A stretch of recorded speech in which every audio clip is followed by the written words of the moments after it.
State আমাদের ইউনিভার্সিটিগুলোতে যাচ্ছে এবং ছাত্রদের কাছে জিজ্ঞেস করছে হোয়াট ডু ইউ ওয়ান্ট। এটা অনেক বড় একটা পাওয়া। আমি জানি না যে আমাদের যে নির্বাচনী সংস্কার কমিশন বা বিভিন্ন সংস্কার কমিশনগুলো হচ্ছে তারা পরবর্তীতে কি রিপোর্ট পেশ করবে এবং সেটার ভিত্তিতে কি বা ব্যবস্থা নেওয়া হবে। তবে আমি এইটা নিয়ে আশাবাদী যে আমাদের এই যে অভ্যুত্থানটি হয়েছে এবং অভ্যুত্থান পরবর্তী সময়ে আমাদের তরুণদের মধ্যে যে একটা স্পার্ক, তারা যে দেশটাকে পরিবর্তন করতে চায়, দেশ নিয়ে ভাবতে চায়, আমাদের নির্বাচনী ব্যবস্থা, আমাদের সংবিধান, আমাদের দেশের প্রত্যেকটা বিষয় নিয়ে যে আমরা ভাবতে চাই, এই ভাবনাটাই আসলে আমাদের ভবিষ্যৎ। এই ভাবনাটার আসলে বাংলাদেশের নতুন ভবিষ্যৎ এবং এটা নিয়ে আমরা সবাই আশাবাদী।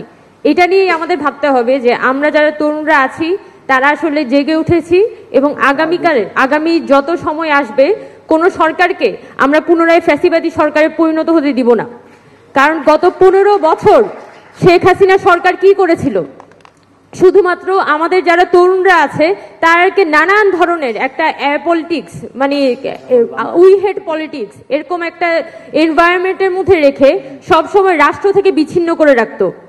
কিন্তু আজকে আমাদের যে বর্তমান সরকার, আমরা যারা তরুণরা আছি, আজকে এসে আমরা কিন্তু বলছি যে না, আমরা পলিটিক্স নিয়ে কথা বলবো, আমরা দেশের সব বিষয় নিয়ে কথা বলবো এবং সবকিছু নিয়ে আমাদের কাছে গভর্নমেন্টকে অ্যাকাউন্টেবল থাকতে হবে এবং এটাই আমাদের নতুন সময়।